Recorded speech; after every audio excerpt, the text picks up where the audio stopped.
So the man who shared with me ideas that changed my life, I want to share with you 3 of those basic subjects. He said, Mr. Rohn, if you want the future to change for you, you've got to change.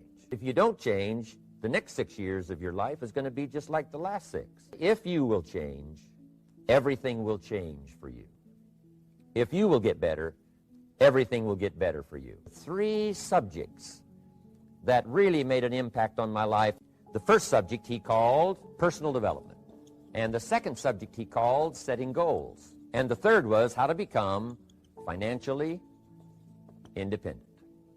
And I'd like to give you those 3 major subjects that so dramatically affected my life. And let's get started. The first one is personal development. It's very simple. We get paid for bringing value to the marketplace. That's about as simple as I can put economics. We get paid for bringing value to the marketplace. Now, it takes time to bring value to the marketplace. However, we do not get paid for time. So we cross that out. Mistakenly, the man says, I'm making about $20 for an hour. Not true. If that was true, you could just stay home, right, and have them send your money. So that's not true. We don't get paid for time. We get paid for value brought to the marketplace. Now, since that's true, here's one of the key questions of my talk to you today. Is it possible to become twice as valuable to the marketplace and make twice as much money in the same time? Is that possible? The answer is yes. Could you become 3 times as valuable in the same time? And the answer is yes. 5 times, 10 times? Of course. Let's say at $5 an hour, and it keeps going up. Top income last year, $80 million.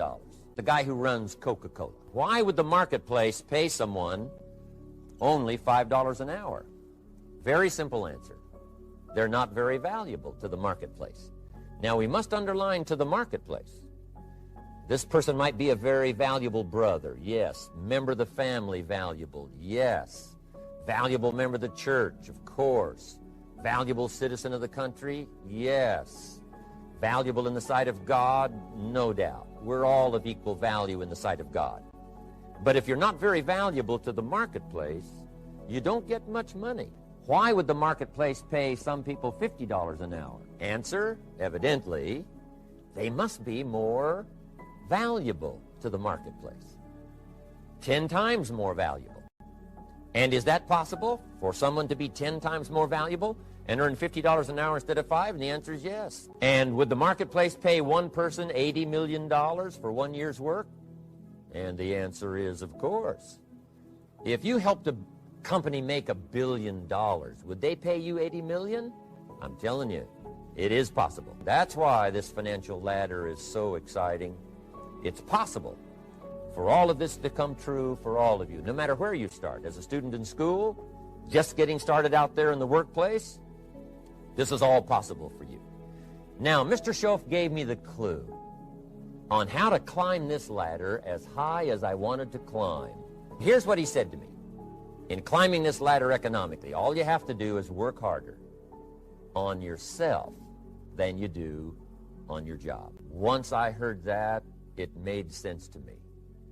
I kept hoping that everything else would change around me, found out that if I went to work on myself, worked on my skills, worked on my language, if I became better than I was each year, if I grew in skills and language and vocabulary and competence, then I would become attractive to the marketplace. All we have to do is change what's going on in here.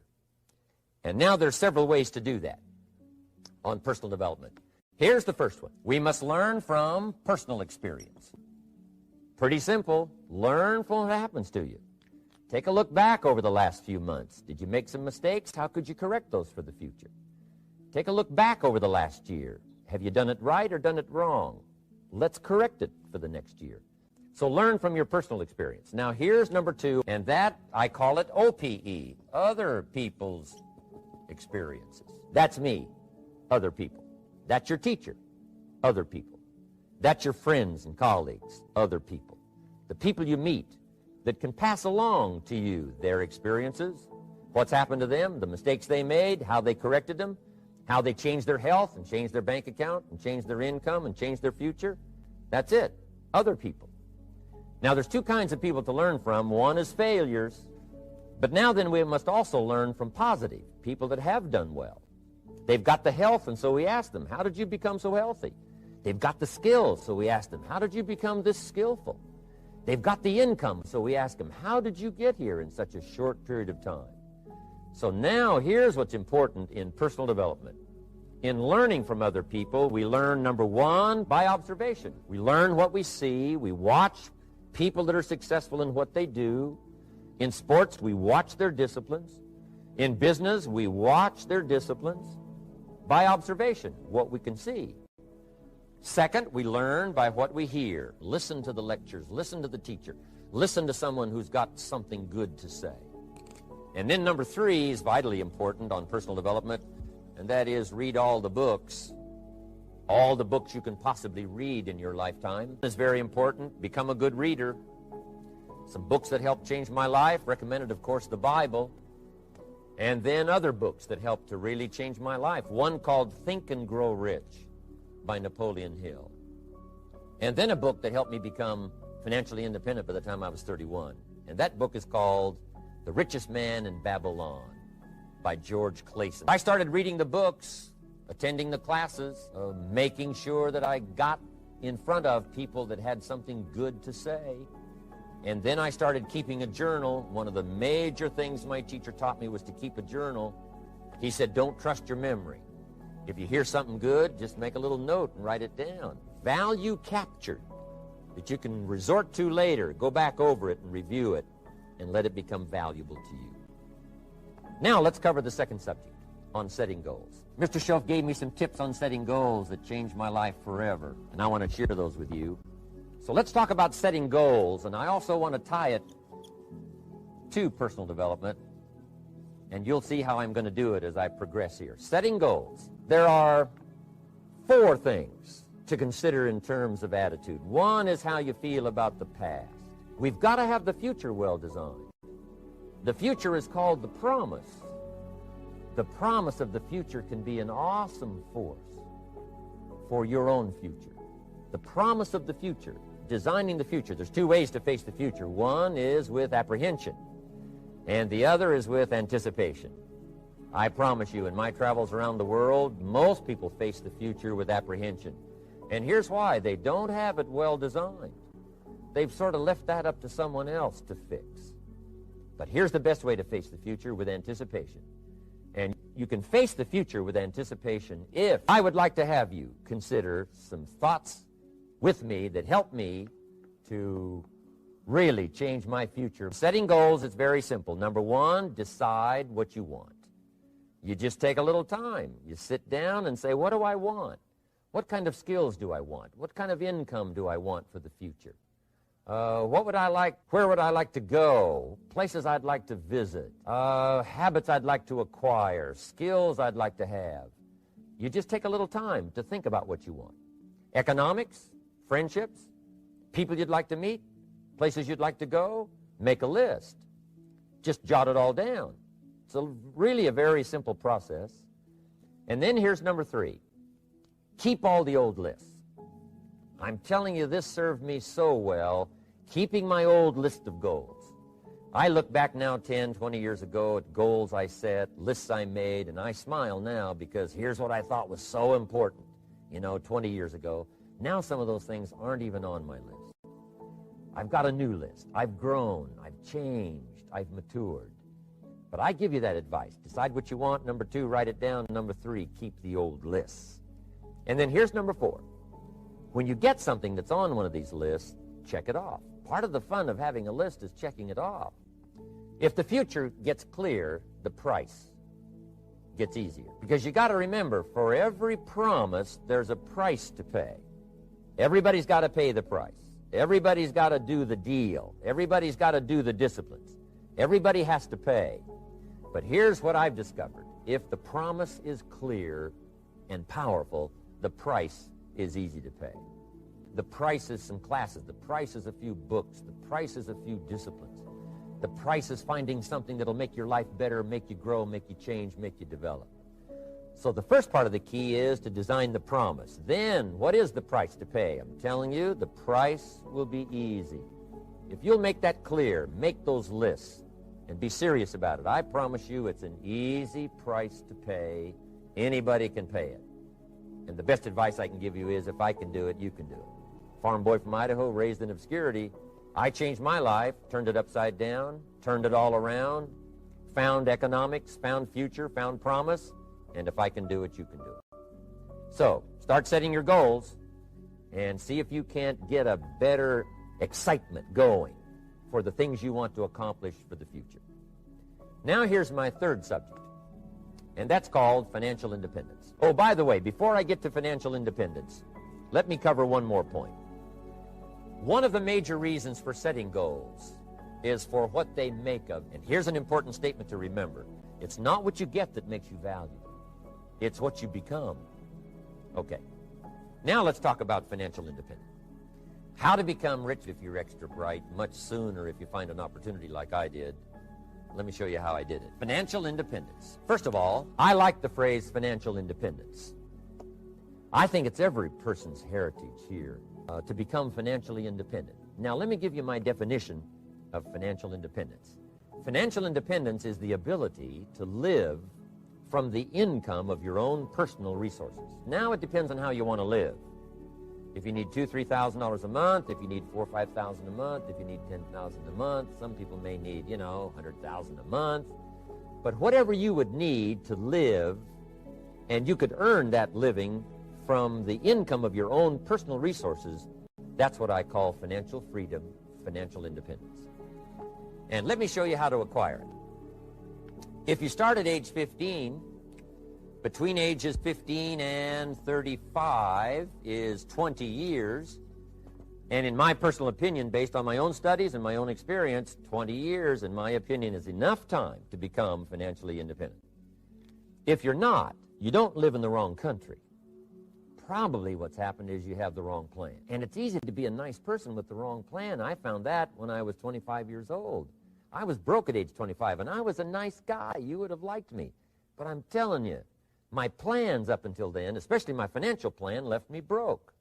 I totally changed it the next 6 years, and I became financially independent. So I know what I'm talking about. It is possible in a reasonable amount of time, 15 to 35, whatever, 20 years time, enough time. You can do it in a much shorter period of time. Here's number one. First of all, you got to have the right philosophy. Philosophy is our ability to gather knowledge and sort through it and decide what's valuable.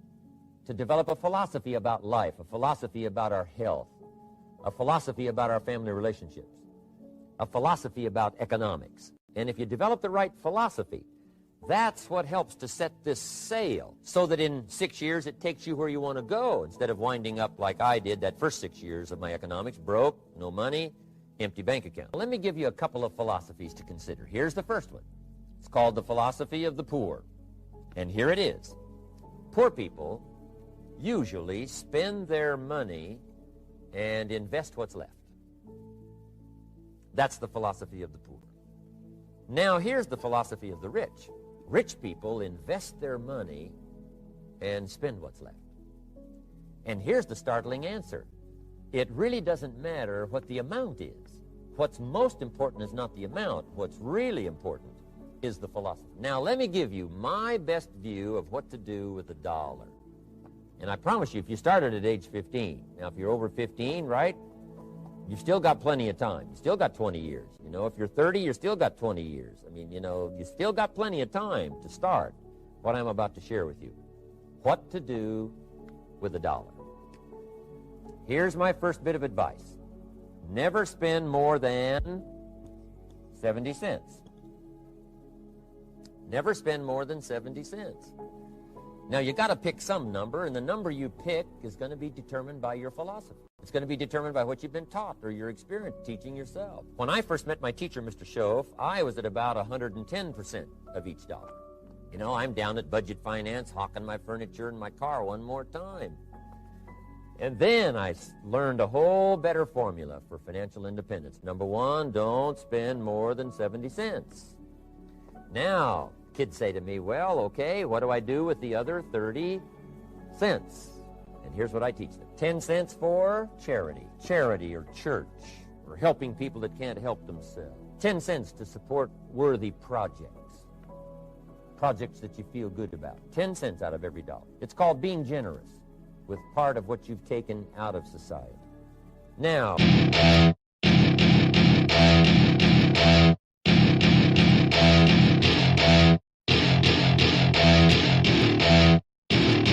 welcome to my party, we're just getting started. A life is a dream or a nightmare scarring. Hand me a drink cause I think I'm going all in. Get me a shrink who can catch me when I'm falling. Cover up my scars, flip the handlebars. Crashing in my car, wake up in a bar. I'll be a superstar, just on my avatar. This world is so bizarre, empty out the reservoir. Yeah, I'm taking 6 shots, yeah, straight to the face. And I wanna get lost, I'm sick of this place. Don't know how to stop when I'm feeling this way. So I'm taking 6 shots till I'm feeling okay. I think I'm going crazy, don't think I'll get home safe. So I'm taking 6 shots, all straight to the face. I'm taking 6 shots, are you coming with me? I'm taking 6 shots, yeah, straight to the face. And I wanna get lost, I'm sick of this place. Don't know how to stop when I'm feeling this way. So I'm taking 6 shots till I'm feeling okay. I think I'm going crazy, don't think I'll get home safe. So I'm taking 6 shots, all straight to the face. I'm taking 6 shots, are you coming with me? Sometimes you need to let loose, grab juice, get goose, tattoos, taboos, get screwed. Loosen up, buttercup, all those hate comments will never make you feel enough. We're all adequate graduates, heart full of calluses, but we know calculus. Damn, ain't that fabulous? Can't wait to apply all those mathematicus. But we can't get a job that pays us enough. I'm about to pop off. Fuck you, you're lost. We all know that we never really want a boss. So I'ma do what I want to, something I can't undo. Yeah, I'ma do what I want to, something I can't undo. I'm taking 6 shots, yeah, straight to the face. And I wanna get lost, I'm sick of this place. Don't know how to stop when I'm feeling this way. So I'm taking 6 shots till I'm feeling okay. I think I'm going crazy, don't think I'll get home safe. So I'm taking 6 shots, all straight to the face. I'm taking 6 shots, are you coming with me? I'm taking 6 shots, yeah, straight to the face. And I wanna get lost, I'm sick of this place. Don't know how to stop when I'm feeling this way. So I'm taking 6 shots till I'm feeling okay. I think I'm going crazy, don't think I'll get home safe. So I'm taking 6 shots, all straight to the face. I'm taking 6 shots, are you coming with me?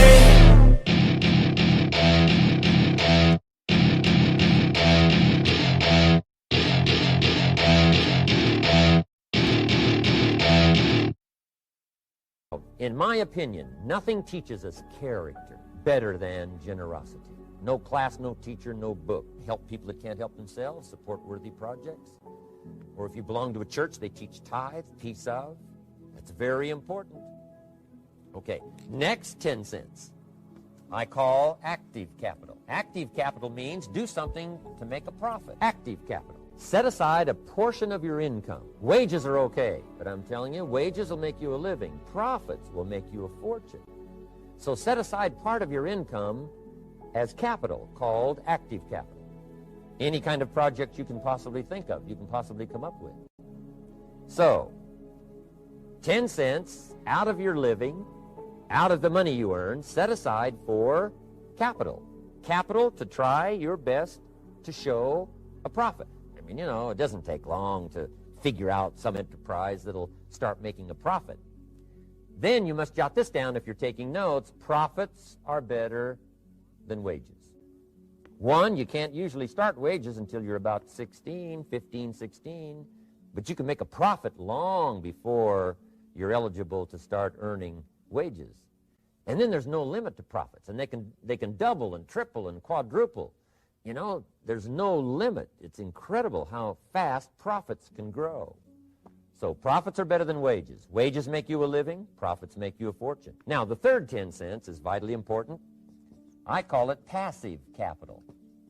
Capital you let somebody else use. A financial institution, stocks and bonds, mutual funds, whatever. Let someone else use it. You furnish the money. They use it to make a profit, but they pay you for the use of it, called interest. And here's one of the things that'll make you financially independent fairly quickly, and that's called compound interest. And this is how you get it. Letting someone else use a portion of your money, your substance. They show the profit, they pay you interest. And this passive capital, I'm telling you, over a sustained period of time, if you'll develop this little 10, 10, 10, and 70, especially starting at age 15, I'm telling you, by the time you're 35, you will be financially independent. You'll have the ability to live from the income of your own resources. And then one more point on passive capital. There's a Bible philosophy. I'm an amateur on the Bible. But there's a Bible philosophy that teaches the borrower is servant to the lender. And if you want to be in a powerful position as you grow older, finally when you become mature, maybe have your own business, things have worked out for you for the future, the position you always want to be in is the power position. And that's called the lender. The lender is the power position. So if kids learn early enough, and then you ask them what they'd like to be when they grow up, I'm telling you, once they understand, they'll say, well, one of the things I want to be is one of those lenders. That's the power position, not the spender. No, you'll be pitied the rest of your life if you just become a spender. You got to become a lender. And I think this is one formulas to follow. 10 cents out of every dollar. Let someone else use it. Be the lender, power position. Then try to show a profit. Capital belongs in the hands of the state, not in the hands of the people. We've been teaching all these years, capital belongs in the hands of the people, not in the hands of the state. And we turned out to be right. Capital in the hands of the kids, capital in the hands of the people. Enterprises that make a profit, enterprises that grow. It's the hope of our future. So that little simple formula, I hope, will help you. Now, one more key on financial independence, and that is attitude. Attitude. Here's number one. I used to say, I hate to pay my bills. My teacher straightened me out on that. He said, let's see, Mr. Rohn, what you hate to do is pay $100 on an account and reduce your liabilities and increase your assets. I said, well, no, not if you look at it that way. He said, well, it all depends on how you look at it. So wouldn't you love to pay your bills, reduce your liabilities, increase your assets? You got to have that kind of attitude.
I found out the same attitude about taxes. I used to say, I hate to pay my taxes. And Mr. Shove said, well, that's one way to live.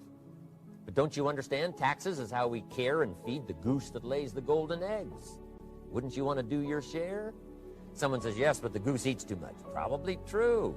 But hey, we all eat too much. We all need to go on a diet. Better a fat goose than no goose. So I finally became a happy taxpayer. Now, I think taxes are too high, so I'm working to get taxes lowered for our economic future. But then whatever they turn out to be, I gladly pay, do my part, because that's what makes the whole system run, each of us doing our part. Now, I want these three subjects to be valuable for you.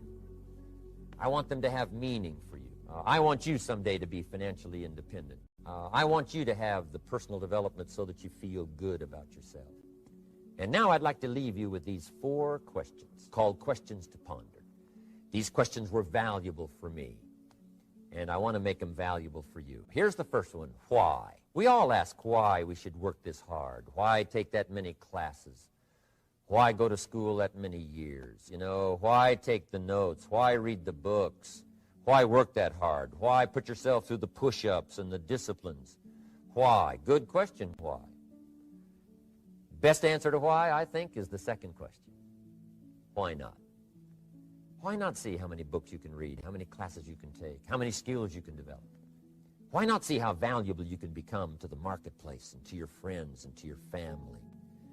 Why not see what you can make of yourself? Why not see how far you can go, how much you can see, how much you can earn, how much you can share? Why not? That's the heritage all of us have, to see what we can make out of our lives now that we've been given this extraordinary opportunity. I wish you the best. I want all that I've gotten to be yours and much, much more. God bless. Goodbye.